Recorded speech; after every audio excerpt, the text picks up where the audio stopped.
स्वागत है आप सभी का बहुत बहुत। सभी दर्शकों को मकर संक्रांति की बहुत बहुत अनेकानेक शुभ मंगल कामनाएं। देखिए, मकर संक्रांति को लेकर के जैसा कि हर बार थोड़ा सा मतभेद रहता है, भ्रम की स्थिति बनी रहती है कि मकर संक्रांति वास्तव में किस दिन है।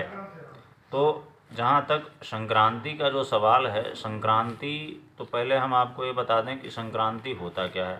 संक्रांति यानी सूर्य का एक राशि से दूसरे राशि में जाना संक्रांति कहलाता है। यानी संक्रमण जो होता है एक राशि से दूसरी राशि में, उसको संक्रांति कहते हैं।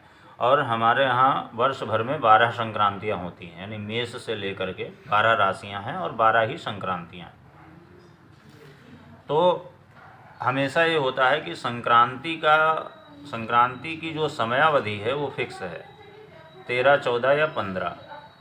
तो अक्सर करके जो है 13 में होता है और किसी किसी महीने में 16 भी हो जाता है, लेकिन इन चार तिथियों से कभी इधर उधर नहीं होता है। तो जो अन्य जो 10 संक्रांतियां हैं उनके विषय में तो ज़्यादा लोगों को नहीं वो होता है, या उनकी ज़्यादा इतनी महत्ता नहीं है।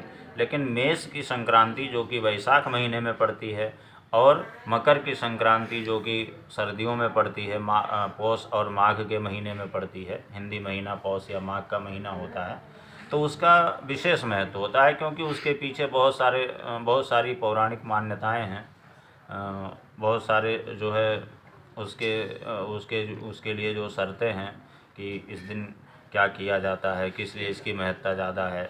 तो मकर संक्रांति और मेष संक्रांति का बहुत ज़्यादा महत्व होता है। उसमें भी सबसे ज़्यादा महत्व जो है वो मकर संक्रांति का होता है, क्योंकि इसके पीछे भी कई सारी पौराणिक मान्यताएं जुड़ी हुई हैं। अब उनको भी बताया जाएगा तो वीडियो बहुत लंबा हो जाएगा।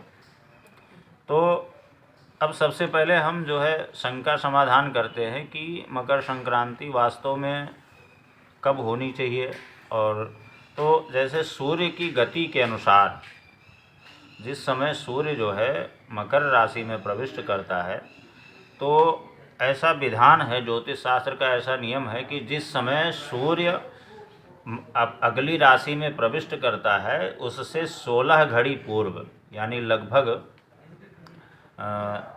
1 घड़ी यानी 5.5 घंटा, यानी 5 घंटा 24 मिनट पूर्व जो है संक्रांति का पुण्यकाल शुरू हो जाता है, और इससे 16 घड़ी पश्चात तक उसके पुण्यकाल का जो ज़्यादा महत्व है वो रहता है। वैसे तो संक्रांति की जो समयावधि है वो 1 वर्ष तक होती है, लेकिन जो 16 घड़ी पूर्व और 16 घड़ी पश्चात, यानी जो संक्रांति जो सूर्य के नेक्स्ट अगली राशि में प्रविष्ट होने का जो समय है वो उस समयावधि से 16 घटी पूर्व या 16 घटी पश्चात जो है, जो पुण्यकाल की समयावधि होती है वो ज़्यादा महत्वपूर्ण होती है।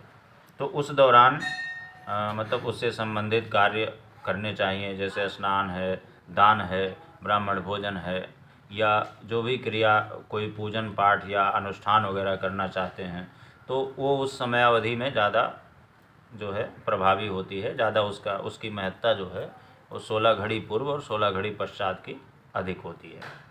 तो जैसे इस बार भी थोड़ा सा संदेह बन रहा है, तो इस बार कोई संदेह की स्थिति वैसे नहीं है, क्योंकि 14 तारीख की प्रातः लगभग 9 बजे से 2-4 मिनट पूर्व ही संक्रांति सूर्यदेव जो है मकर राशि में प्रविष्ट कर जाएंगे।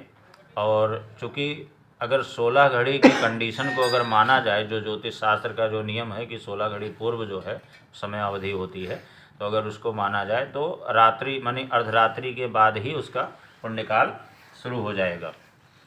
तो इसलिए इस बार निसंकोच जो है निश्चित रूप से संक्रांति का जो पर्व होगा वो 14 तारीख को होगा, 14 जनवरी मंगलवार को पड़ेगा। तो इसमें कोई संदेह की स्थिति नहीं है। जो भी कार्य करना है संक्रांति से निमित्त, खिचड़ी दान करना है, खिचड़ी का भोजन करना है, या स्नान करना है, दान करना है, और पितरों के निमित्त कुछ कार्य करना है, तो वो 14 तारीख को सारे कार्य जो है 14 तारीख को संपादित किए जाएंगे। और जो पुण्यकाल की जहाँ तक बात है वो प्रातः से ही प्रारंभ हो जाएगा, सूर्योदय से, क्योंकि रात्रि में कोई दान और इस तरह की चीज़ें, इस तरह के कार्यों का अनुसरण नहीं करेगा। तो इसलिए जो है सूर्योदय के पश्चात ही पुण्यकाल सूर्योदय से ही शुरू हो जाएगा और पूरे दिन भर रहेगा। अब बात ये होती है कि मकर संक्रांति का महत्व ज़्यादा क्यों है, क्योंकि मकर संक्रांति के पीछे कई सारी जो है धार्मिक मान्यताएं हैं। एक तो मकर संक्रांति के दिन ही सूर्य भगवान जब अपने पुत्र शनिदेव की राशि में प्रविष्ट करते हैं तो इस दिन से उत्तरायण काल प्रारंभ हो जाता है। अब उत्तरायण काल क्या है? उत्तरायण काल जो है देवताओं का दिन होता है और दक्षिणायन काल जो है वो दैत्यों की यानी राक्षसों की रात्रि होती है। तो चूँकि उत्तरायण काल देवताओं का दिन है इसलिए देवता लोग भी उत्तरायण काल की प्रशंसा करते हैं। और वर्ष भर में 2 अयन होते हैं, एक दक्षिण अयन और एक उत्तर अयन। तो उत्तर अयन जो होता है वो श्रेष्ठ होता है। यहाँ तक कि इस बात का प्रमाण है कि महाभारत के दौरान भीष्म पितामह ने 6 मास तक उत्तरायण काल की प्रतीक्षा की थी अपना प्राण त्यागने के लिए। मृत्युशैया पर पड़े हुए थे, 6 महीने तक उन्होंने प्रतीक्षा की थी। ऐसा कहा जाता है कि उत्तरायण में देह त्याग करने से स्वर्ग की प्राप्ति होती है। तो सबसे पहली चीज़ ये कि मकर संक्रांति का इसलिए बड़ा विशेष महत्व है। दूसरा ये कि 1 महीने पूर्व से चली आ रही जो खरमास की समय अवधि है वो समाप्त हो जाती है। यानी 15 दिसंबर से लगभग जो खरमास का काल प्रारंभ हो जाता है, धन्वार्क, ज्योतिष की भाषा में धन्वार्क कहते हैं, यानी धनु की संक्रांति होती है तो उस समय खरमास होता है। तो खरमास काल प्रारंभ हो जाता है और खरमास काल के प्रारंभ होते ही जो विवाह आदि शुभ मांगलिक कार्य हैं वो प्रारंभ हो जाते हैं। इसलिए भी इस मकर संक्रांति का विशेष महत्व है। साथ ही इसी दिन भागीरथ के प्रयास से माँ गंगा का अवतरण पृथ्वी लोक पर हुआ था। तो इसलिए इस दिन गंगा स्नान करने से अश्वमेध यज्ञ के समान पुण्य फल प्राप्त होता है।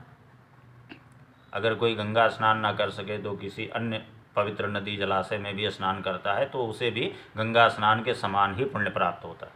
इसलिए मकर संक्रांति का विशेष महत्व।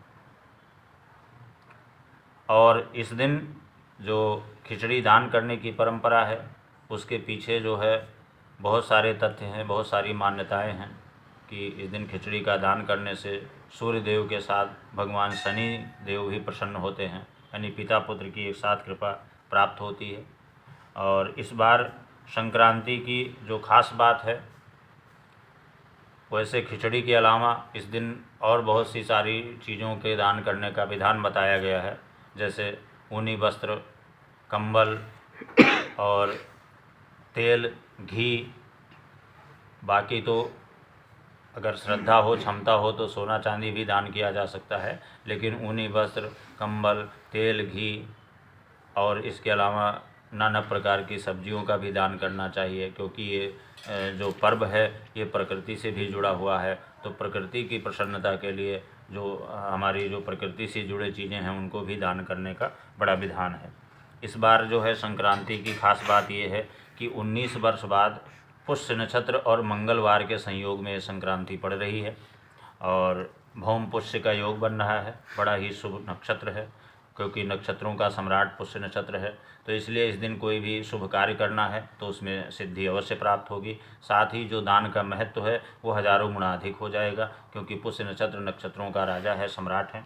और मंगलवार के दिन पड़ने से जो है मंगलवार के दिन पड़ने से मंगल और पुष्य यानी भौम पुष्य का योग बन रहा है और ये योग काफ़ी वर्षों बाद बन रहा है। तो यथासंभव जो भी संक्रांति के विहित कार्य हैं वो इसमें अवश्य करें। और इस बार जो संक्रांति का नाम है वो महोदरी नाम की संक्रांति है, जो कि कुछ लोगों के लिए अच्छी होगी और कुछ लोगों के लिए थोड़ा सा खराब भी होगी, परंतु वो निर्भर करेगा कि कैसा किसके लिए कैसा है।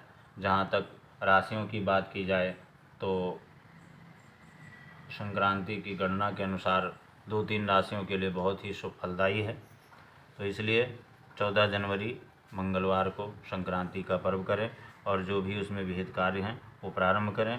इसके साथ ही विवाह आदि मांगलिक कार्य प्रारंभ हो जाएंगे, खरमास समाप्त हो जाएगा और अब से प्रारंभ होकर के 12 मार्च तक चलेंगे। इसके बाद में पुनः खरमास की समय अवधि आ जाएगी, तब उस समय 1 महीने के लिए फिर विराम लगेगा। इस बीच में शुभ कार्य चलते रहेंगे। इस दिन स्नान दान जब जो भी यथासंभव हो सके करना चाहिए। खिचड़ी का दान या खिचड़ी का भोजन ज़रूर करना चाहिए। बहुत बहुत धन्यवाद।